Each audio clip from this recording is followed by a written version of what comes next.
For 30 years, she opened her bakery before sunrise, the smell of bread drifting down the empty street. One night, fire swallowed everything she'd ever built, and the fire chief called it suspicious. Her name was in the papers by morning. Her friends stopped returning calls. When the ashes cooled, she found one thing untouched: a recipe card, blackened but legible. 6 months later, the ovens burned again, this time under her name in gold letters. But the man who accused her was the first customer to step inside, and what she handed him across the counter wasn't bread. For 40 years, Javier Castillo had spoken a language of sweat, wood, and stone. He was a master contractor, a man whose hands, gnarled and stained with the memory of 1,000 projects, could read the soul of a house.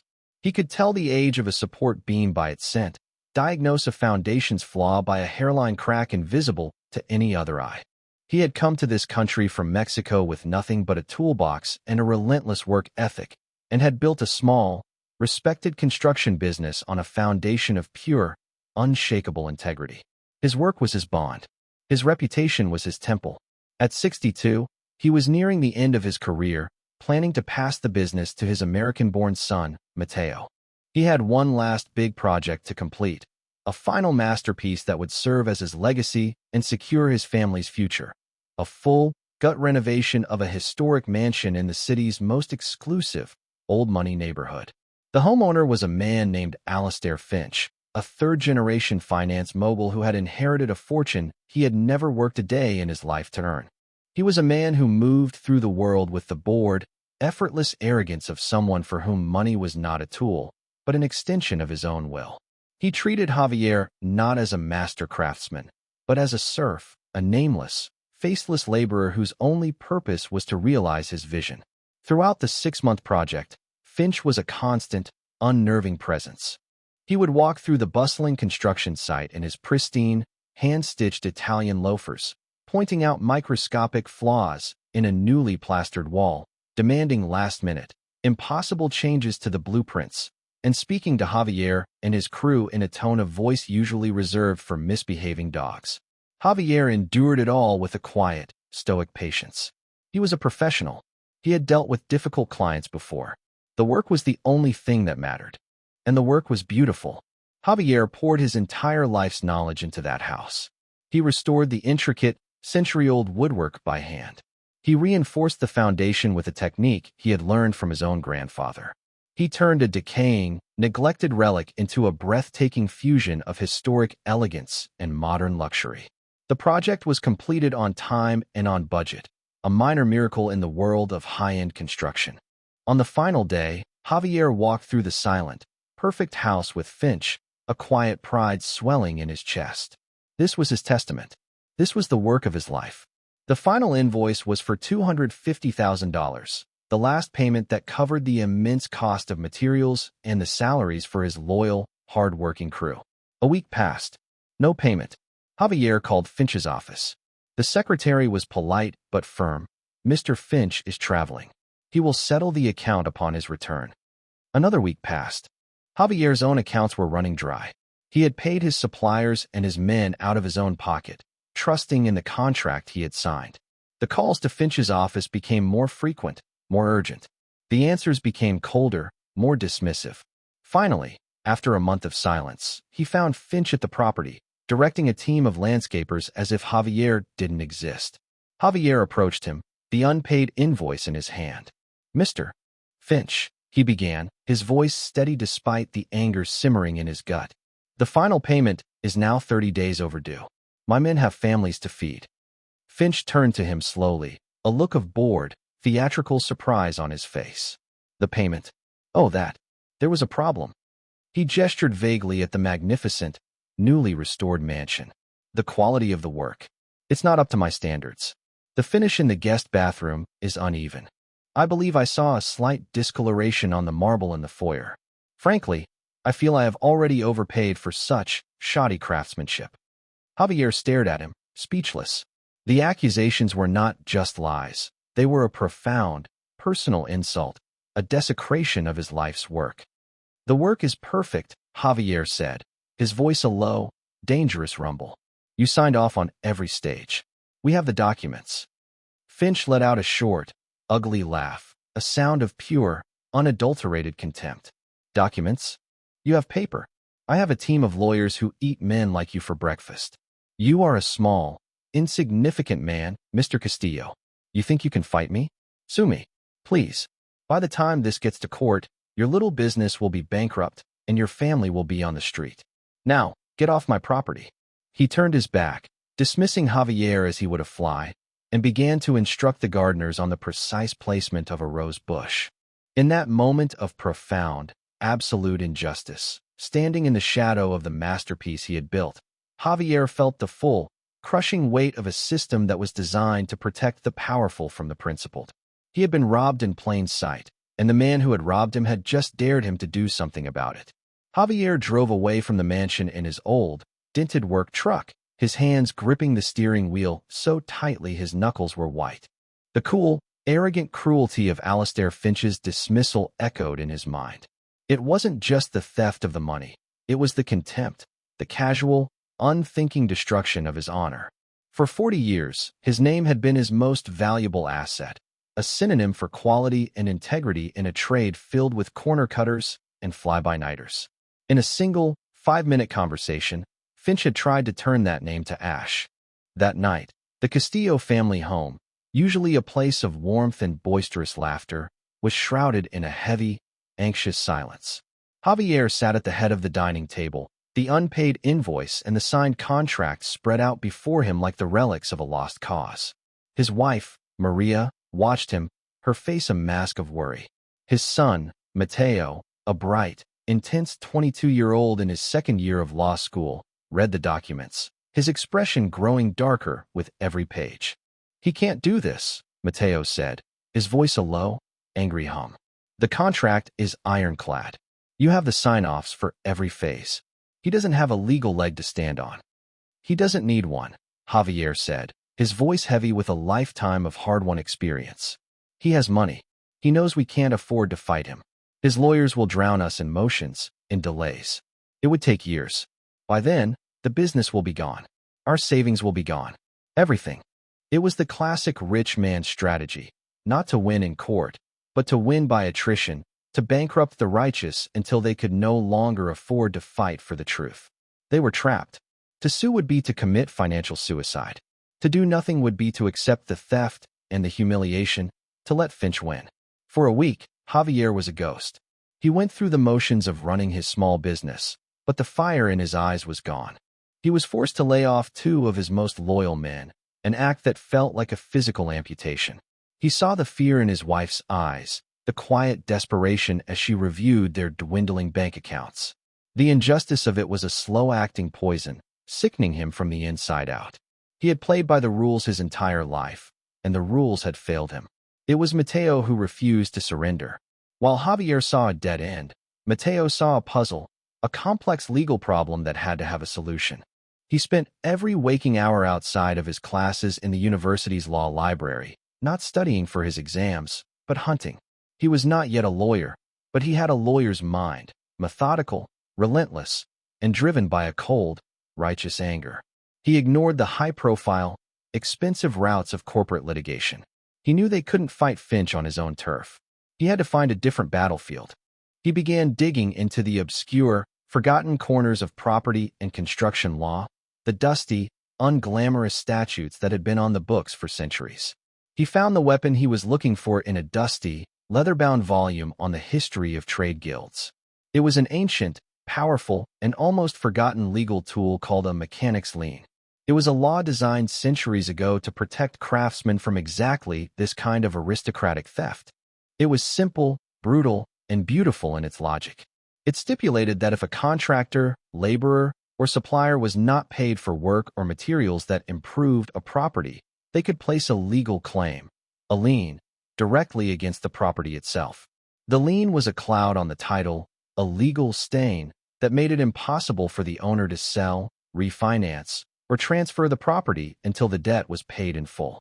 It was a tool of the powerless, a way to hold the castle itself hostage until the king paid his masons. Mateo worked with a quiet, furious intensity. He drafted the lien document himself, his legal training finally finding a purpose that felt real, that felt vital. He meticulously attached copies of the signed contract, the phased sign-offs, the final, unpaid invoice. He built a perfect, irrefutable paper trail. He didn't need a high-powered law firm. He didn't need a lengthy, expensive court battle. All he needed was a filing fee and a trip to the county clerk's office. It was a quiet, bureaucratic act of war. "What is this?" Javier asked, as Mateo laid the thick, professionally prepared document on the dining table. "That," Mateo said, a slow, triumphant smile spreading across his face for the first time in weeks, "is our justice. Finch thinks his money is his fortress. We are not going to attack the fortress. We are going to seize the ground it stands on. He told you to sue him. We're not going to sue him. We're going to put a lien on his house. Let's see how he likes it when his multi-million-dollar masterpiece has a $250,000 stain on it that he can't wash away." Javier stared at his son, at the fierce intelligence in his eyes, at the quiet, deadly confidence in his voice. The despair that had settled in his heart for weeks began to recede, replaced by a flicker of something he had not felt in a long time: hope. The filing of the mechanic's lien was a silent, invisible act, a single entry in a dusty county ledger. For 2 weeks, nothing happened. The silence from Alastair Finch's camp was absolute. Javier began to fear that their gambit had failed, that Finch had found some other, more powerful legal loophole to exploit. He and Mateo existed in a state of suspended animation, the quiet before a storm they weren't sure was even coming. The storm broke not with a phone call from a lawyer, but with a sleek, black Mercedes pulling up in front of the Castillo's modest, well-kept home. Alastair Finch got out of the car. He was not dressed in his usual casual, aristocratic attire. He was wearing a dark, severe suit, his face a thundercloud of pure, unadulterated fury. He strode up the walkway and hammered on the door. Javier opened it to find the billionaire standing on his doorstep, his face a mask of purple rage. "What have you done?" Finch hissed, his voice a low, venomous growl. "You have no idea the trouble you have just caused for yourself, old man."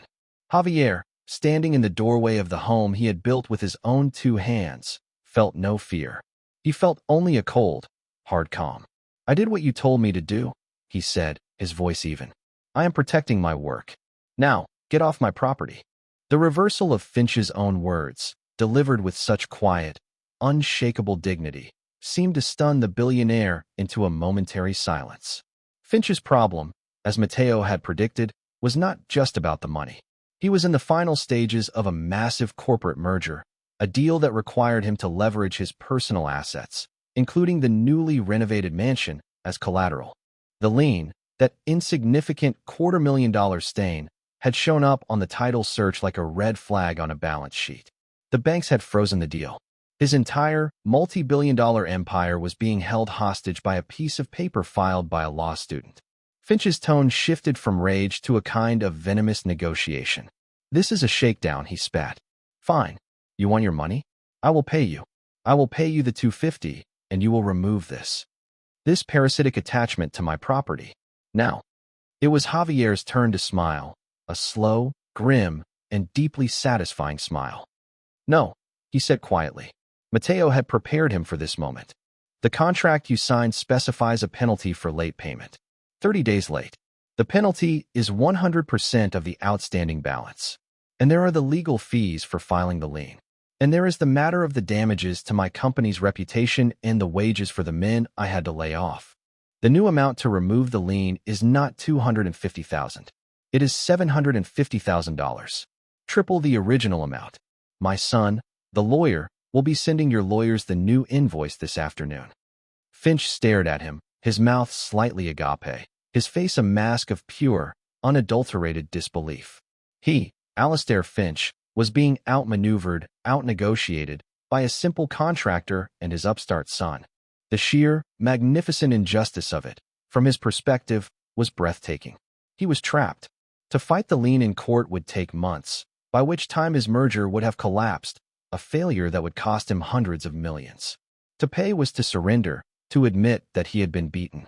"This is extortion," he finally roared. "It is the cost of doing business, Mr. Finch," Javier replied, his voice still quiet, still calm. "The price of a lesson you should have learned a long time ago. You must always pay the men who build your castle." He then did something he would replay in his mind for years. He quietly and deliberately closed the door in the billionaire's face, leaving him standing on the porch, a king who had just been checkmated by a pawn. The check for $750,000 arrived by courier the next morning. It was not accompanied by a letter of apology, only a cold, one-line legal document demanding the immediate removal of the lien, which Mateo filed with a triumphant grin. For the Castillo family, it was more than just money. It was a vindication, a restoration of a world that had been thrown off its axis. Javier immediately rehired his men, giving them back pay and a substantial bonus for their loyalty. The business, which had been on the brink of collapse, was now more financially secure than it had ever been. The story of the contractor who had brought the ruthless Alastair Finch to his knees became a quiet legend in the city's construction community, a modern-day fable of David and Goliath whispered with a mixture of awe and admiration on job sites and in union halls. Javier became a reluctant hero, a symbol of integrity for the working man. But for Mateo, the victory was the beginning of something new. The experience had ignited a fire in him, a passion for a specific kind of justice he had only ever read about in textbooks. He saw that the law was not just a tool for the rich to protect their power. It could also be a weapon for the powerless to reclaim it. He changed his focus in law school, shifting from the lucrative world of corporate law to the grittier, more vital world of labor and contract law. He started a small, pro bono clinic at his university, offering free legal advice to other small contractors, day laborers, and immigrant workers who were being exploited by unscrupulous developers and homeowners. He used the story of his father's battle and the elegant, powerful tool of the mechanic's lien as his primary case study. He was teaching other Davids how to fight their own Goliaths. Alastair Finch, meanwhile, retreated back into his world of quiet, bitter luxury. His merger went through, but the victory felt hollow. He had been publicly, if quietly, humiliated. His reputation for ruthless invincibility had been shattered. He had been forced to pay, but the real cost was the knowledge that he was not, in fact, untouchable. The story of the lien became a cautionary tale in the city's elite circles, a reminder that even the smallest gear in the machine could, if pushed too far, bring the entire engine to a grinding halt. The mansion, his masterpiece, was now tainted, a monument not to his power, but to his defeat. The story could have ended there, a simple, satisfying tale of justice served. But Finch was not a man who forgave, and he was certainly not a man who forgot. He saw in Mateo not just a one-time adversary, but a future threat, a young, brilliant, and principled lawyer with a personal vendetta, who was now arming the very people Finch and his colleagues had built their fortunes on exploiting. This was not just a personal insult, it was a threat to his entire way of life. And so, he began to move his own pieces on the board, to plan a different kind of revenge, one that would be fought not with liens and contracts, but in the shadows. A few months later, as Javier's business was thriving, a series of strange, inexplicable problems began to arise. A major delivery of expensive, custom-milled lumber for a new project was accidentally rerouted and delayed for 3 weeks, causing a catastrophic scheduling delay. A city building inspector, a man Javier had known for 20 years, suddenly became a bureaucratic nightmare, flagging his site for a dozen minor, previously ignored code violations, threatening to shut down the entire project. Javier's oldest and most reliable suppliers suddenly, and without explanation, terminated their 30-year line of credit. Javier felt a cold, familiar dread. These were not coincidences. This was a coordinated attack. It was Finch, pulling the invisible strings of his power, a silent, wealthy puppeteer trying to slowly, methodically, and deniably strangle his business to death. The attacks were subtle, professional, and utterly deniable. Each problem, viewed in isolation, looked like a normal, if unfortunate, part of doing business. But taken together, they formed a clear, suffocating pattern. Javier was being systematically dismantled. His reputation for being on time and on budget, the very cornerstone of his business, was being destroyed. He was losing money, he was losing clients, and he was losing hope. He confronted Mateo one evening, his face etched with a weary despair. "He is a monster, Mateo. We won the battle, but he is winning the war. I cannot fight a ghost. He is everywhere, and he is nowhere." Mateo, however, was no longer just a passionate student. He was a budding legal strategist. "No, Papa," he said, his eyes a cold, hard fire. "He is not a ghost. He is just a man. And every man, no matter how powerful, leaves a trail. He thinks he's being clever, using proxies and middlemen. But he's arrogant. And arrogance makes men sloppy." Mateo began a new, even more dangerous investigation. He didn't just see a delayed lumber shipment. He saw a trucking company. He spent a week digging into its corporate records and found that it was a subsidiary of a larger logistics firm, which was, in turn, owned by a holding company whose board of directors included Alastair Finch. He didn't just see a difficult building inspector. He saw a man. He investigated the inspector's finances and found a recent, unexplained cash deposit into his wife's bank account, a deposit that was made just 2 days after the first failed inspection. He didn't just see a supplier terminating a line of credit. He saw a bank where Alastair Finch sat on the board of commercial loans. It was a web of influence, a network of quiet corruption, and Mateo was beginning to map it, node by invisible node. The work was dangerous. He was no longer just a student filing a lien. He was a private investigator digging into the dirty laundry of one of the city's most powerful men. He received a quiet warning from one of his law professors, a man with his own connections downtown. "Be careful, son," the professor had said over coffee. "There are hornets' nests you don't want to kick. Alastair Finch is one of them." But Mateo was his father's son. He was relentless.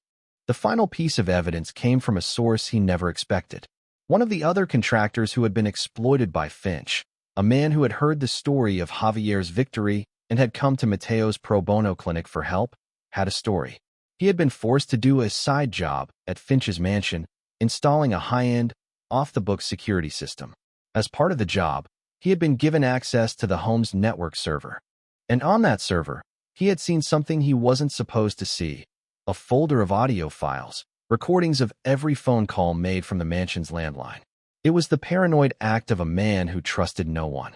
The contractor, a tech-savvy immigrant from Eastern Europe, had quietly made a copy. He gave the encrypted hard drive to Mateo.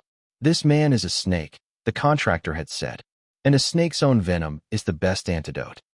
Mateo sat in his small dorm room, the sound of his own heart hammering in his ears as he listened to the audio files. And he found it. A recording of a phone call between Alastair Finch and the head of the Building Inspectors Union. The conversation was a masterpiece of coded language, of veiled threats and promised favors. But the message was clear. Finch was calling in a marker, demanding that Javier Castillo's project be buried under a mountain of red tape. It was the smoking gun, a direct, undeniable link between Finch and the conspiracy to destroy his father's business. It was more than enough for a civil suit. It was enough for a criminal investigation into bribery and racketeering. Mateo now held the power not just to save his father, but to put Alastair Finch in a place where his money and his influence could not save him, a prison cell. This time, there was no quiet, personal confrontation.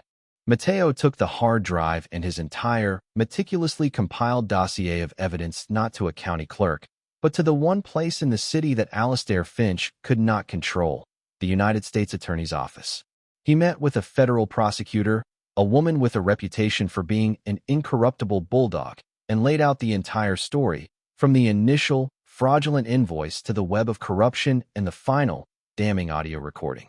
The prosecutor listened in stunned, fascinated silence. This was not just a case of a scammed contractor. This was a textbook case of federal racketeering, a conspiracy to use interstate commerce to intimidate and destroy a business. The full, formidable power of the federal government was now aimed directly at Alastair Finch. The arrest of Alastair Finch on charges of bribery, conspiracy, and racketeering was a bombshell that rocked the city to its core. The story was on the front page of every newspaper, a shocking tale of a powerful billionaire brought down by the relentless determination of a contractor and his law student son. The trial was short and brutal. The audio recording was undeniable.